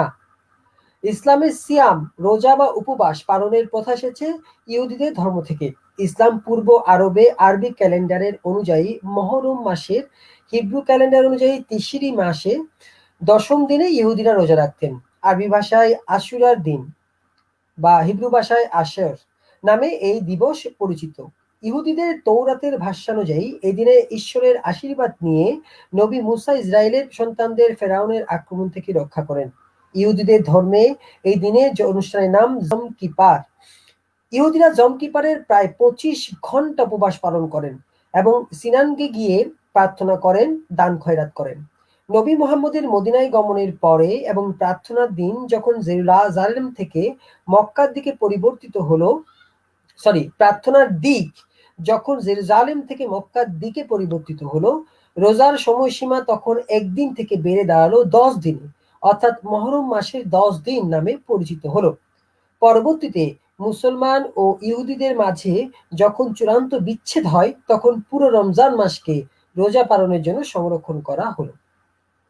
প্রতিটি ধর্মে প্রার্থনা প্রচলিত রয়েছে, এক বা একাধিক দেবতার প্রতি ভক্তি নিবেদন এবং বিচার কামনা প্রতিটি ধর্মের অবিচ্ছেদ্য অংশ। ইসলাম ধর্মে একজন মুসলমানের সর্বপ্রথম কর্তব্য হলো প্রার্থনা করা এবং এই প্রার্থনা ব্যতিক্রমী ইসলামী পদ্ধতি অনুযায়ী পালন করা হয়। তবে কোরআনে গুরুত্বপূর্ণ এই বিষয়ে কোনো প্রকার বিস্তারিত নির্দেশনা দেয়া হয়নি। নবী মুহাম্মদের 30 বছরে মক্কায় অবস্থানকালে এবং মদিনায় হিজরতের প্রথম 1.5 বছরে মুসলমানরা ইহুদিদের মতো একই দিক বা অভিমুখে মানে কিবলা প্রার্থনা করতেন, যা মূলত জেরুজালেমের অবস্থিত সবচেয়ে দূরের মসজিদ বা প্রার্থনা স্থান হিসেবে পরিচিত ছিল। মানে এটা হচ্ছে আপনার মসজিদুল আকসা। হ্যাঁ, তাই তো সরকার ভাই? মসজিদুল আকসা মানে হচ্ছে আপনার ওই যে পবিত্র স্থান, বুঝছেন? মসজিদুল আকসা মানে এটা নির্দিষ্ট কোনো মসজিদ না। মসজিদুল আকসা মানে হচ্ছে পবিত্র স্থান, আর মসজিদুল হারাম মানে হচ্ছে আপনার ওই যে দূরবর্তী স্থান, বুঝছেন? এই আচ্ছা, না না, জেরুজালেমের তো হচ্ছে সবচেয়ে দূরের মসজিদ বলা হতো, মানে মসজিদুল আকসা। আর মসজিদুল হারাম হচ্ছে মনে হয় যেটা কাবাকে মনে হয় মসজিদুল হারাম বলা হয়। দূরবর্তী স্থান বলে, ওটা হচ্ছে দূরবর্তী স্থান, আর এটা হচ্ছে পবিত্র স্থান। তো পবিত্র স্থান তো অনেক কিছুই হতে পারে। আচ্ছা, মক্কায় মুসলমানদের তীর্থযাত্রা হজ প্রতিষ্ঠা হবার পর আরবের বিভিন্ন জাতীয় প্রথাও প্রতিষ্ঠিত ও চিরস্থায়ী রূপ লাভ করে। হজের মানে জুলহজ মাসে তীর্থযাত্রা এবং ওমরার সকল অনুষ্ঠানাদি, যেমন সেলাইবিহীন ঢিলে ঢালা বস্ত্র পরিধান, কালো পাথরকে চুমু খাওয়া কিংবা স্পর্শ করা, সাফা এবং মারোয়া পাহাড়ের মধ্যে দৌড়ানো, আরাফাতে অবস্থান এবং শয়তানের প্রতি পাথর নিক্ষেপের প্রথা ইসলাম পূর্ব যুগেও আরবে পৌত্তলিকদের মধ্যে প্রচলিত ছিল এবং সামান্য কিছু পরিবর্তন সাপেক্ষে এগুলো ইসলামে বজায় থেকেছে। পৌত্তলিক আরবরা কাবা ঘরকে প্রদক্ষিণকালে লাত, উজ্জা, মানাত সহ আরো অনেক গোত্র দেবতার নাম উচ্চারণ করত, যেমন হে মানাত, আমি তোমার আদেশ পালন করতে প্রস্তুত, লাব্বায়েকা, এবং দেবদেবীর নাম ধরেও উচ্চারিত হতো। ইসলামে এ ধরনের সম্বোধনের রীতি আল্লাহকে সম্বোধন দ্বারা প্রতিষ্ঠিত হয়েছে এবং তা পরিবর্তিত হয়ে দাঁড়ায় লাব্বায়েকা আল্লাহুম্মা লাব্বায়েকা। পৌত্তলিক আরবেরা তীর্থযাত্রার মাসে শিকার করাকে নিষিদ্ধ ঘোষণা করে, কিন্তু নবী মুহাম্মদ তীর্থযাত্রার যে দিনগুলোতে ইহরাম হাজিরা নিজেদেরকে উৎসর্গের জন্য ব্যয় করেন, শুধুমাত্র সেই দিনগুলোর জন্য এই নিষেধাজ্ঞাকে বহাল রাখলেন। পৌত্তলিক আরবরা অনেক সময় নগ্ন হয়ে কাবা ঘরকে প্রদক্ষিণ করত। ইসলাম তা নিষিদ্ধ করে সেলাইবিহীন বস্ত্র পরিধানের রীতি প্রচলন করে। পৌত্তলিক আরবদের কোনো কোনো গোত্রে উৎসর্গকৃত প্রাণীর মাংস খাওয়া বিধিনিষেধ ছিল, কিন্তু নবী এই নিষেধাজ্ঞা তুলে দেন। মক্কা বিজয়ের পর কাবা ঘরে রক্ষিত কুরাইশদের মূর্তিগুলো ধ্বংস করা হয় নবী মুহাম্মদের নির্দেশে, এবং মুসলমানরা সাফা ও মারোয়া পাহাড়ের মধ্যে দৌড়ানো যে প্রথা প্রচলিত ছিল তা থেকে বিরত থাকেন, কারণ পূর্ববর্তীকালে এই দুই পাহাড়ের চূড়ায় দুজন দেবীর পাথরের প্রতিমা ছিল, এবং পৌত্তলিকরা দুই পাহাড়ের মধ্যবর্তী স্থানে দৌড়ার মাধ্যমে এবং প্রতিমাগুলোতে চুমু দিয়ে কিংবা স্পর্শ করে সৌভাগ্য অর্জনের চেষ্টা করত। যা হোক, এই বিষয়ে একটি ঐশী বাণী নাজিল হয়, নিশ্চয়ই দুটি পাহাড় সাফা ও মারোয়া আল্লাহর নিদর্শন সমূহের অন্যতম, সুতরাং যে আল্লাহর ঘরে ও হজ বা উমরা করে তার জন্য এই দুটি প্রদক্ষিণ করলে কোনো পাপ নেই। সূরা বাকারার 158 নম্বর। অর্থাৎ কোরআনের এই আয়াত সাফা মারোয়া পাহাড়ের দৌড়কে শুধুমাত্র পাপ মুক্তই করলো না, একই সাথে এই দুই পাহাড়কে আল্লাহর নিদর্শনকারী হিসেবে ঘোষণা দিল। কাবা সম্পর্কে পূর্ববর্তী আব্রাহামিক ধর্মীয় কিতাবসমূহে কোনো বিবরণ পাওয়া যায় না, এমনকি উপাস্য আল্লাহ সম্পর্কেও না। এগুলো যদি কেবলমাত্র পৌত্তলিকদের পবিত্র তীর্থস্থান ও উপাস্য না হতো, তবে পূর্ববর্তী ঈসা বা মুসা কিতাবে অবশ্যই কোনো না কোনো উল্লেখ থাকতো। কাবার সাথে ইব্রাহিমে যে যোগসূত্র দাবি করা হয় সেটা অপ্রমাণিত এবং অত্যন্ত অস্বাভাবিক। এটা অনুবাদকের কথা। পারস্যের খোরাসান প্রদেশে জন্মগ্রহণকারী বিশিষ্ট মনীষী, ঐতিহাসিক এবং দার্শনিক আবু আল ফাত মুহাম্মদ ইবনে আব্দুল করিম আল শাহরাস্তানি ধর্ম ও ধর্মীয় সম্প্রদায়ের ইতিহাস নিয়ে গুরুত্বপূর্ণ গ্রন্থ রচনা করেছেন। তার রচিত কিতাব আল মিলওয়াল ওয়া আল নিহালকে ধর্মতত্ত্ব ও দর্শনবিদ্যার প্রথম দিককার সুশৃঙ্খল ধ্রুপদী গ্রন্থ হিসেবে বিবেচনা করা হয়। ইউনেস্কোর অর্থায়নে বইটি সর্বপ্রথম ফরাসি সংস্করণ প্রকাশিত হয়েছে 1986 সালে এবং পরবর্তী 1993 সালে। আল শাহরাস্তানি তার এই ধ্রুপদী বই লিখেছেন, ইসলামের অনেক পালনীয় বিধি এবং রীতিসমূহ পৌত্তলিক আরবদের প্রথাসমূহের ধারাবাহিক রূপ, যা তারা ইহুদিদের কাছ থেকে গ্রহণ করেছেন। ইসলাম পূর্ব যুগে মা, মেয়েকে এবং পিতার স্ত্রীকে বিয়ে করা নিষিদ্ধ ছিল, এবং একই সাথে দুই সহোদরকে বিয়ে করাও সামাজিকভাবে গ্রহণ করা হতো না। মৃতদেহকে স্পর্শ করার পর পূর্ণ স্নান, পরিষ্কার পানি দিয়ে মুখ ধোয়া, জোরে শ্বাস টেনে পানিকে নাসারন্ধ্র পর্যন্ত তুলে ফেলা, মাথার চুলে তেল মাখা, মেসওয়াক বা দাঁত খিলাল ব্যবহার করা, মলত্যাগের পর ধৌতকরণ, বগল এবং শ্রোণীদেশের চুল কামানো, খতনাকরণ এবং চোরের ডান হাত কেটে ফেলা ইত্যাদি রীতি ইসলাম আসার পূর্বে তৎকালীন আরবের পৌত্তলিক অধিবাসীরা পালন করত, যেগুলোর বেশিরভাগ তারা ইহুদিদের কাছ থেকে গ্রহণ করেছিল। পৌত্তলিক আরবদের আইন থেকে ইসলামের যে দুটি আইন ব্যতিক্রমী, সেটা হলো পবিত্র যুদ্ধে বা জিহাদে অংশগ্রহণ এবং জাকাত প্রদান করা। অন্য যে কোনো আইনি কাঠামোতে তুলনামূলক কোনো বাধ্যবাধকতা আরোপ না করার কারণ হলো অন্যান্য আইন প্রণেতাদের থেকে নবী মুহাম্মদের উদ্দেশ্য ভিন্ন ছিল। তার উদ্দেশ্য ছিল একটি রাষ্ট্র গঠন, আর নবী বুঝতে পেরেছিলেন একটি রাষ্ট্র কখনোই সেনাবাহিনী ও আর্থিক উৎস ব্যতীত গঠিত হতে পারে না। জিহাদে অংশগ্রহণের এই ব্যতিক্রমী ও নজিরবিহীন ইসলামী আইনটিকে মুহাম্মদের দূরদৃষ্টি ও বাস্তবতাবোধের বহিঃপ্রকাশ হিসেবে বিবেচনা করতে হবে। মক্কায় প্রণীত অসাধারণ আধ্যাত্মিক সূরাগুলো যখন অকার্যকারী প্রমাণিত হলো, তখন যে একমাত্র সমাধানটি তিনি খুঁজে পেলেন তা হলো যুদ্ধের মাধ্যমে ফয়সালা করা। সরকার ভাই, একটু কি রেস্ট দেওয়া যায়? আমার তো হ্যাঁ, ক্যাসেল ভাই আছে তো। না, আমরা এটা একটু কথাবার্তা বলি এটা নিয়ে, বা আ- আচ্ছা বলেন, অসুবিধা নেই। না ক্যাসেল ভাই যদি কিছু বলতে চায় তাহলে বলতে পারে। না 5 মিনিট আলোচনা করে তারপর আমি পড়বো, সেটা নেই, আলোচনাটা একটু করে নেন, তাহলে জিনিসটা অ্যাডভান্স হয়ে যাবে। আচ্ছা ঠিক আছে। তো এইখানে যেটা বলতে চাচ্ছে যে অন্যরা যে ধর্ম প্রচার করতো, অন্যদের ধর্ম প্রচার আর আমাদের নবীর ধর্ম প্রচার, এর ভিতরে কিন্তু ডিফারেন্স ছিল। তারা ধর্ম প্রচার করতো মনে করেন নিজেদের এই যে ব্যবসা বাণিজ্য বা নিজেদের এই যে ভূখণ্ড রক্ষার জন্য, আর আমার এই নবীর যে ইয়েটা ছিল সেটা কিন্তু তার একটা সাম্রাজ্য আগ্রাসী মনোভাব। এর থেকে মানে তিনি চেয়েছিলেন মানে সমস্ত পৃথিবীতে, মানে তিনি যতটুকু চিনতেন আর কি, সমস্ত পৃথিবীতে তার রাজত্ব কায়েম করা। এবং এই রাজত্ব কায়েম করতে গেলে আপনারা জানেন যে এখানে সৈন্যবাহিনী সেনাবাহিনীর দরকার হয়, এবং সেনাবাহিনীকে কিন্তু কি করতে হয়, এর নির্দিষ্ট বেতন দিতে হয়। হ্যাঁ, নির্দিষ্ট বেতন দিতে হয়, তাদের পোশাক আশাক দিতে হয়, তাদের খাবার দিতে হয়। হ্যাঁ, এই যে অনেক কিছু আছে, হ্যাঁ, এইগুলো দিতে হয়। কিন্তু আমার নবী এখানে কি করলেন, আমার নবী এখানে দেখেন এই যে জিহাদ, হ্যাঁ, এই জিহাদের একটা ব্যবস্থা করে দিলেন। এবং জিহাদে এই যে লুটের মাল বা গনিমতের মাল, হ্যাঁ, আনফল, সূরা আনফলে আপনারা দেখতে পাবেন, তো গনিমতের মালটাকে কিন্তু তিনি এই যে সৈন্যদের মাঝে বা এই যে তার সাহাবীদের মাঝে বিতরণ করলেন। এখন দেখেন যে সেনাবাহিনী আপনি যদি পুষতে চান তাহলে কিন্তু আপনার একটা নিয়মিত বেতন দিতে হবে। কিন্তু ওই যখন আপনি সেনাবাহিনী পুষতে যাবেন তখন আপনার খরচ বেশি। আর যখন বলা হবে যে এটা এই যে গনিমতের মাল তুমি এটা পাবে ডাকাতি করে, বা আপনারা যেটা বলেন এই উটকো নাস্তিকরা যা বলেন আপনারা, এটা ডাকাতির মাল, হ্যাঁ, বা এই যে ছিনতাইয়ের মাল, এইটাকে ভাগ করে দেয়া হতো। আপনারা তো এটাকে ডাকাত দলের বেশি কিছু তো আর ভাবেন না।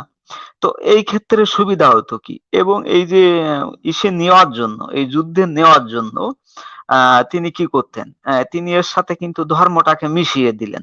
যেমন আমাদের এই যে পলিটিক্যাল যারা লিডার আছেন তারাও কি করে, যেখানে যে সে যত বড় ইয়ে হোক না কেন, সে কিন্তু কি করে যখন এই ভোট চাইতে যায় তখন কিন্তু দেখবেন যে অন্য কোনো সময় মাথায় টুপি পড়ুক আর না পড়ুক, ওই ভোটের সময় কিন্তু মাথায় একটু টুপি পরবে। এবং টুপি পরিয়ে যে লোকের সামনে যায় যে বিসমিল্লাহি রহমান রাহিম আসসালামু আলাইকুম ভাইয়েরা বন্ধুরা কেমন আছেন, এই যে মানে ধর্মটাকে রাজনীতির সাথে একটু মিশাই দেয়। এবং আমার নবী এখানে মানে একেবারে সূক্ষ্মভাবে যে কাজটা করতে পেরেছেন সেটা হচ্ছে মানুষের ভিতরে যে ধর্মের ভয়, এই ভয়টা কিন্তু ঢুকাই দিয়ে তারপরে তাদের আবার এই যে গনিমতের মাল, মানে এখানে যে দাসী, হুম, আর আপনারা জানেন যে তখনকার দিনে চিত্ত বিনোদনের একমাত্র মাধ্যম ছিল কিন্তু নারী। হ্যাঁ, এবং এই যে এক একজনের অনেকগুলো স্ত্রী থাকতো, এবং এই তারা এই যে ব্যভিচারীও মানে ব্যভিচারী নিয়োগ করতো, তাদের প্রস্টিটিউট ছিল, তাদের এই যে চিত্ত বিনোদন করতো, তারা এই যে গান বাজনা ছিল, এরা অনেক কিছু ছিল, এই ছিল কিন্তু তখনকার দিনে চিত্ত বিনোদনের মাধ্যম। তখন কিন্তু ফুটবল, ক্রিকেট, ভলিবল, এই যে দাবা, তারপর আছে ক্যারাম বোর্ড, হ্যাঁ, এই যে লুডো, এইসব যে খেলাগুলো আছে না, এই খেলাগুলো কিন্তু তখন এত প্রচলিত ছিল না, বা এই ক্রিকেট টিকেট তো ছিলই না। তো মানুষের চিত্ত বিনোদন ছিল কচি কচি মেয়ে, আর এই যে পরের বউ, তারপরে হচ্ছে এই যে অনেক একাধিক বউ থাকবে, তাদের সাথে এই যে ইয়ে করবে, প্রতিক্রিয়া করবে, এটাই কিন্তু চিত্ত বিনোদনের মাধ্যম ছিল। এবং সে চিত্ত বিনোদনের মাধ্যমটাকে তিনি কিন্তু তার সাহাবীদের মাঝে এই যে বন্টন করে দিত। এই অন্যের স্ত্রী দখল করা, মাল সম্পদ এগুলো নিয়ে, এই যেমন আপনি মনে করেন যে ডাকাতির দল যদি আপনি এটা করতে পারেন এবং যদি অভয়ারণ্যে থাকতে পারেন, তাহলে সেই ডাকাতির দলটা কিন্তু মানে অকুতোভয় হয়ে যাবে, তারা আর কিন্তু কারো পরোয়া করবে না, বুঝছেন? তো এই যে সেইখানকার কথাটা কিন্তু এইখানেই বর্ণনা করেছে গড। হ্যাঁ, অবশ্যই।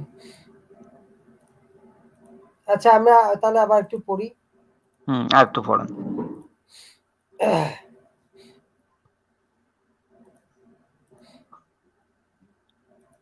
আচ্ছা, আমরা কত জানি পড়ছিলাম, যারা যুদ্ধের মাধ্যমে ফয়সালা করা। আচ্ছা, যুদ্ধ করতে সক্ষম একটি সেনাবাহিনী যেখানে প্রতিটি সৈনিকই যুদ্ধ করতে বাধ্য, এমন একটি সেনাবাহিনীকে ভরণ পোষণ করা ব্যয় সাপেক্ষ, গনিমতের মাল এবং সম্পত্তি পাওয়ার আকাঙ্ক্ষা হয়তো সৈন্যদের যুদ্ধে আগ্রহী করে তুলতে পারে, কিন্তু তা সত্ত্বেও অধিক নিরাপদ এবং স্থায়ী একটি আয়ের উৎসের প্রয়োজন রয়েছে, যা কিনা ইসলামী আইনে জাকাতের মাধ্যমে নিশ্চিত করা হয়েছে। হ্যাঁ, হ্যাঁ, এখানে নবসৃষ্ট একটুখানি বলি, এই যে জাকাতের অর্থটা, এই জাকাতের অর্থটা কিন্তু আপনি ওই যে অন্যকে, ওই বিধর্মীদেরকে আপনার এই ইসলামে আনার জন্য, হ্যাঁ, যে যে কাজ, মানে যা যা করলে হয় সেই কাজে কিন্তু ব্যবহার করার কথা, বুঝছেন? এই জাকাত কিন্তু গরিব দুঃখীদের বিতরণ করার কথা না। পড়েন। হ্যাঁ, হ্যাঁ, হ্যাঁ। আচ্ছা, নবসৃষ্ট সমাজের সীমাবদ্ধতা এবং প্রয়োজনীয় দিকগুলো মুহাম্মদের গঠনমূলক চিন্তাধারায় স্থান পেয়েছে। তার সকল উদ্যোগই এই সমাজের মঙ্গলের জন্য গ্রহণ করেছেন, যেমন নেশাজাতীয় দ্রব্য নিষিদ্ধকরণ। এটি আরেকটি ব্যতিক্রমী ইসলামী আইন, যা প্রাথমিকভাবে সামাজিক পরিস্থিতিকে বিবেচনা করে প্রণীত হয়েছিল। আরবরা আবহাওয়াগত কারণে উষ্ণ রক্তের, সহজে উত্তেজিত হয়ে যায় এবং উচ্ছৃঙ্খল প্রকৃতির হবার কারণে অবাধ লভ্য নেশাজাতীয় পানীয় পান করে তারা বিভিন্ন অশোভন আচরণ করত এবং সমাজে বিশৃঙ্খল পরিস্থিতি তৈরি করত। এই নিষেধাজ্ঞা ৩টি ধাপে জারি হলো। প্রথমত, সূরা বাকারার এই আয়াত, লোকে তোমাকে মদ ও জুয়া সম্পর্কে জিজ্ঞাসা করে, বলো দুয়ের মধ্যেই মহাদোষ, মানুষের জন্য উপকারও আছে, কিন্তু উপকারের চেয়ে ওদের দোষই বেশি। সূরা বাকারা ২১৯ নম্বর আয়াত। পরবর্তীতে সূরা নিসার এই আয়াত, যা মদিনায় একজন লোক মাতাল অবস্থায় নামাজে হাজির হলে আয়াতটি নাজির হয়েছিল। ৪৩ নম্বর আয়াতটা সূরা নিসার, হে বিশ্বাসীগণ, তোমরা নেশাগ্রস্ত অবস্থায় নামাজের কাছে যেও না যতক্ষণ না তোমরা কি বলছো তা বুঝতে পারো। অবশেষে সূরা মাইদার দুটি আয়াতে এই নিষেধাজ্ঞা চিরস্থায়ী রূপ লাভ করে। হে বিশ্বাসীগণ, মদ, জুয়া, মূর্তি ও ভাগ্য পরীক্ষা তীর ঘৃণ্য বস্তু, শয়তানের কাজ, সুতরাং তোমরা তা বর্জন করো যাতে তোমরা সফল হতে পারো। শয়তান তো মদ ও জুয়ার দ্বারা তোমাদের মধ্যে শত্রুতা ও বিদ্বেষ ঘটাতে এবং আল্লাহর ধ্যানে ও নামাজে তোমাদেরকে বাধা দিতে চায়, তাহলে তোমরা কি নিবৃত্ত হবে না? সূরা মাইদার ৯০ এবং ৯১ নম্বর আয়াত। সূরা বাকারা ২১৯ নম্বর আয়াত, সূরা মাইদার ৯০ নম্বর আয়াতের উভয়টিতেই মদ্যপানকে জুয়ার সাথে তুলনা করা হয়েছে এবং শেষ আয়াতে মূর্তি পূজা এবং তীরের মাধ্যমে ভাগ্য পরীক্ষা করাকে নিষিদ্ধ করা হয়েছে, যেগুলো ইসলাম পূর্ব আরবে পৌত্তলিকরা সাহায্য লাভের আশায় করত। সূরা মাইদার ১১ নম্বর আয়াতে মদ ও জুয়াকে এগুলোর বিষয়গত কারণে নিষিদ্ধ করা হয়েছে। এই আয়াতটি অবতীর্ণ হয়েছিল একটি বৃষ্টি ঘটনা ঘটার পর। এই আয়াতের দৃষ্টিভঙ্গি অনুযায়ী মদ্যপান ও জুয়া খেলা আরবদের মধ্যে অশান্তি ও বিশৃঙ্খলা সৃষ্টি করেছে। আচ্ছা, বহুগামিতা, বিবাহ বিচ্ছেদ, বেবিচার, অবৈধ যৌন সম্পর্ক, পায়ু সঙ্গম এবং আরো অনেক বিষয়ে কোরআনের প্রত্যাদেশগুলো রচিত হয়েছে মূলত ইহুদি আইনের সংশোধিত রূপ হিসেবে এবং আরবি প্রচলিত পূর্ববর্তী প্রথাগুলোর অনুসরণে। অলৌকিকতা আসলে শতাব্দীকাল ধরে ধোঁয়াশার জালে ঘেরা নয় এবং একমাত্র দুর্বল চিত্তের নিকট গ্রহণীয় সংস্কার নয়, বরং এটি জীবন্ত এবং অর্থবহ বিষয়। কোরআনের বাগ্মিতা কিংবা এর নৈতিক ও আইনি দৃষ্টিভঙ্গির কোনোটি অলৌকিক নয়। একজন প্রাতিষ্ঠানিক শিক্ষা বঞ্চিত এবং দরিদ্র ব্যক্তি মুহাম্মদ প্রায় একা নিজ জাতির তীব্র বাধা অতিক্রম করে একটি স্থায়ী ধর্ম প্রতিষ্ঠায় সফলকাম হয়েছেন। গোত্র প্রথায় বিভক্ত বিচ্ছিন্ন জাতিগুলোকে একটি রাষ্ট্রীয় কাঠামোর মধ্যে নিয়ে আসতে পেরেছেন। এর ফলে বেপরোয়া মানুষগুলোকে অনুগত লোকে পরিণত করে নবী নিজস্ব ইচ্ছায় চালিত করতে পেরেছেন। নবী কোরআনকে নিয়ে গর্ব প্রকাশ করেছেন এবং একে নিজের নবুয়তির প্রত্যয়নপত্র রূপে দাবি করেছেন। তার মতে কোরআন আল্লাহর প্রেরিত বাণী এবং জনতার কাছে বার্তা প্রেরণের মাধ্যম হচ্ছেন মুহাম্মদ। আরবি ওহী শব্দের অর্থ হচ্ছে প্রত্যাদেশ কিংবা উন্মোচিত করা। কোরআনে এটি 60 বার নিয়ে ব্যবহৃত হয়েছে। বেশিরভাগ ক্ষেত্রে তা একজন ব্যক্তির মনে কোনো কিছু ঢুকিয়ে দেওয়ার অর্থে ব্যবহৃত হয়েছে। কিছু ক্ষেত্রে এটি আবার দ্রুত সঞ্চারণশীল ইঙ্গিতার্থে ব্যবহৃত হয়েছে। এ কারণে প্রতিটি প্রত্যাদেশের পর নবী উদ্বিগ্ন থাকতেন যাতে একজন হস্তলিপিকর তা তৎক্ষণাৎ লিখে ফেলেন। নবীর এই তাড়াহুড়া করার প্রবণতার প্রমাণ কোরআনে পাওয়া যায়। যেমন সূরা তাহায় বর্ণিত হয়েছে, তোমার উপর আল্লাহর প্রত্যাদেশ সম্পূর্ণ হওয়ার পূর্বে কোরআন পড়তে তুমি তাড়াতাড়ি করো না, আর বলো, হে আমার প্রতিপালক, আমার জ্ঞান বাড়িয়ে দাও। 20 নম্বর সূরা 114 নম্বর আয়াত। এবং সূরা কিয়ামায় বর্ণিত হয়েছে, এই প্রত্যাদেশ তাড়াতাড়ি আয়ত্ত করার জন্য তুমি এর সঙ্গে তোমার জীব মেরো না, এ সংরক্ষণ ও আবৃত্তি করানোর ভার আমারই, সুতরাং যখন আমি পড়ি তুমি সেই পাঠের অনুসরণ করো, তারপর এর বিশদ ব্যাখ্যার দায়িত্ব আমারই। সূরা হচ্ছে এটা কিয়ামার 16 থেকে 19 নম্বর আয়াত। নবী মুহাম্মদের এই তাড়াহুড়ো করার প্রবণতার দিক থেকে ওহী নাজিলের সময় তার মানসিক অবস্থার পরোক্ষ পরিচয় পাওয়া যায়। তার অন্তরাত্মা সে সময় যে আলোয় আলোকিত হতো তা কোনো স্বাভাবিক অভিজ্ঞতা ছিল না। আবু সাইদ আল কাদরি, মদিনাবাসী সাহাবী, তিনি প্রচুর সংখ্যক হাদিসের বর্ণনা দিয়েছেন। তার মতে নবী মুহাম্মদ অনুরোধ করেছেন, কোরআন ব্যতীত আমার অন্য কোনো ভাষ্য লিখে রেখো না। কেউ যদি কোরআন ছাড়া আমার কোনো ভাষ্য লিখে রাখে তাহলে সে যেন সেগুলো মুছে ফেলে। সবচেয়ে গুরুত্বপূর্ণ ও তাৎপর্যপূর্ণ বিষয় হচ্ছে, ওহী নাজিলের সময়ে নবী মুহাম্মদ অসংলগ্ন হয়ে পড়তেন। সম্ভবত একটি তীব্র আভ্যন্তরীণ প্রচেষ্টার প্রয়োজন হতো।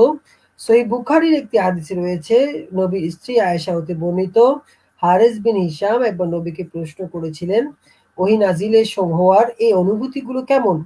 নবী জবাব দিলেন, সবচাইতে তীব্র হলো ঘণ্টাধ্বনির মতো, যেগুলো বন্ধ হওয়ার পরেও আমার মনে বেজে যায়। কোনো সময় একজন ফেরেশতা মনুষ্যরূপে আবির্ভূত হন এবং আমি বিষয়টি অনুধাবন করা মাত্র তিনি অদৃশ্য হয়ে যান। বিবি আয়েশার বক্তব্য অনুযায়ী ওহী লাভের সময় নবীর ভ্রু থেকে ঘাম নির্গত হতো, এমনকি শীতের দিনেও। আয়েশার বক্তব্যের সমর্থনে বুখারী সাফওয়ান বিন বালি মক্কা বিজয়ের পর তার পিতা ইসলাম গ্রহণ করেন প্রসঙ্গ উপস্থাপন করে বলেন, ওহী নাজিলের সময়কালে বালি মুহাম্মদকে পর্যবেক্ষণ করতে ইচ্ছা প্রকাশ করেন। একদিন একজন ব্যক্তি সুগন্ধি মাখা একটি আলখেল্লা পরে এসে নবীর কাছে জানতে চাইল সে এই কাপড় পরে উমরা পালনকালে উৎসর্গের ভাবাবস্থা অর্জন করতে পারবে কিনা। মুহাম্মদের উপর তখন ওহী নাজিল হয়। হযরত ওমর বালিকে সামনে আসার সংকেত দিলেন। বালি ভেতরে প্রবেশ করে দেখলেন নবী প্রায় ঘুমন্ত অবস্থায় রয়েছেন। তিনি নাক ডাকছিলেন এবং তার উপর আল্লাহর প্রদত্ত গায়ের রং ঠিকরে পড়ছিল। তাহলে আমাদের নবী নাক ডাকতেন, তাই না? গড, তাই তো নাক ডাকা সুন্নত নাকি? না ওনার পলিপ ছিল মনে, নাকে মনে পলিপ হয়েছিল মনে। নাক ডাকা সুন্নত তো তাইলে? হ্যাঁ, পলিপ উঠাও তার সুন্নত, পলিপ উঠতে হবে ভাই। ঠিক আছে। কিছুক্ষণ পরে নবী স্বাভাবিক অবস্থায় ফিরে আসলেন এবং প্রশ্নকারীকে আহ্বান করলেন। নবী তাকে বললেন সে যেন প্রথমে ওই আলখাল্লাটি পরিষ্কার পানি দিয়ে 3 বার ধুয়ে একে সুগন্ধি মুক্ত করে এবং তারপর হজের বিধানের মতোই নিজেকে উমরা পালনে উৎসর্গ করে। ওরে বাবা রে, কি কথা! সরকার ভাই, আপনি একটা জিনিস চিন্তা করছেন?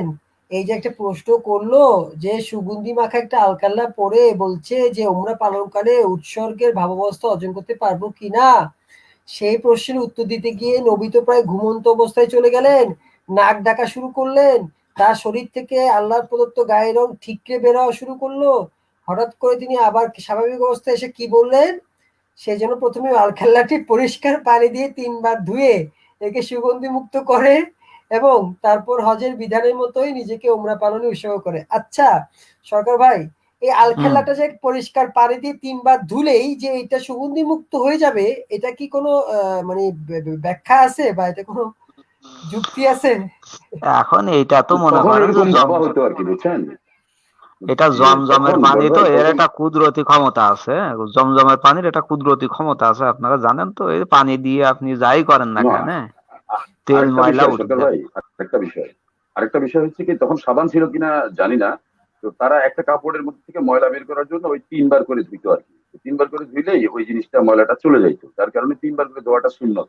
আমাদেরও না একটা না, এই এটা তো সিস্টেম চালু। ভাই উনি বলে নাই, এটা তো ওহী নাজিল হয়েছে, ওহী তো কামিং ফ্রম আল্লাহ। তো আল্লাহ তো জানতেন যে 3 বার ধুয়ে ফেলে সুগন্ধি মুক্ত হয়ে যাবে না, এটা তো আল্লাহর কথা, এটা তো ওনার কথা না, ওহী তো আল্লাহর কথা। তো সেই হিসেবে এই কথাটা যিনি বললেন যে সেজন্য প্রথমে ওই আলখাল্লাটি পরিষ্কার পানি দিয়ে 3 বার ধুয়ে একে সুগন্ধি মুক্ত করে, এই কথাটা তো ওনার কথা না, এটা তো আল্লাহর কথা না। ওটা কি আয়াতের ব্যাখ্যায় আছে, মানে আয়াতের ট্রান্সলেশনে আছে 3 বার দিয়ে পরিষ্কার করাটা? এটা হাদিস থেকে বর্ণিত, এটা বিবি আয়েশার হাদিস থেকে বর্ণিত, আয়েশা কর্তৃক বর্ণিত, বিবি ও, আয়েশার বক্তব্য হাদিস তো অনুযায়ী। মানে হাদিসটা হচ্ছে কি, হাদিসটা ওহী না আর কি, বুঝছেন? হাদিসটা আল্লাহর কথা না, হাদিসটা না হচ্ছে না না মুহাম্মদ না, আপনি রাসূলুল্লাহ প্রসঙ্গটা দেখেন, আমি হাদিসের কথা বলতেছি হ্যাঁ, না, আমি প্রসঙ্গ বলছি ঠিক আছে, প্রসঙ্গের কথা।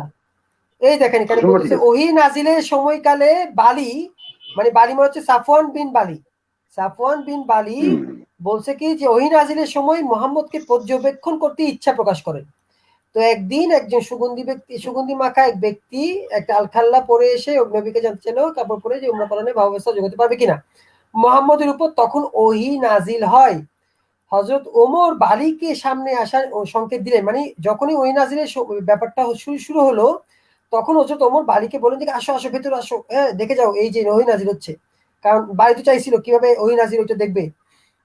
তখন বালি ভিতরে প্রবেশ করলেন এবং এই দেখলেন যে নবী পাক ঘুমন্ত অবস্থায় রয়েছে। হ্যাঁ হ্যাঁ, এই যে ওই রকম ওই যে ওই দেখেন না, ওই যে মাঝে মাঝে ওই যে ভর করে না, এই যে মনে করেন যে কালী ভর করিছে, দুর্গা ভর করিছে, জিন ভর করিছে, এরকম ওই যে গ্রামে দেখেন না, এই যে ভর করার জি, মতো, এটা হচ্ছে কি সরকার সেরকম ওই ভাই, যে ভর করার মতো হতো। হ্যাঁ ওই জি পিকে সরকার ভাই, সিনেমা এটা হচ্ছে কি দেখেছিলেন? ওই যে এপিলেপটিক, পিকে না সিনেমা, গডভাই শুনেন, ওই যে এপিলেপটিক আছে না, এপিলেপটিক স্ট্যাটিক, যেটা এপিলেপটিক অ্যাটাক হলে অনেক সময় দেখা যায় যে ওই এক ধরনের খিঁচুনি মেরে না আপনার ঘুমের একটা ঘুম হ্যাঁ চলে আসে, মানে ব্রেনটা তখন তো অস্থির হয়ে থাকে এবং এক ধরনের ঘাম ছুটে।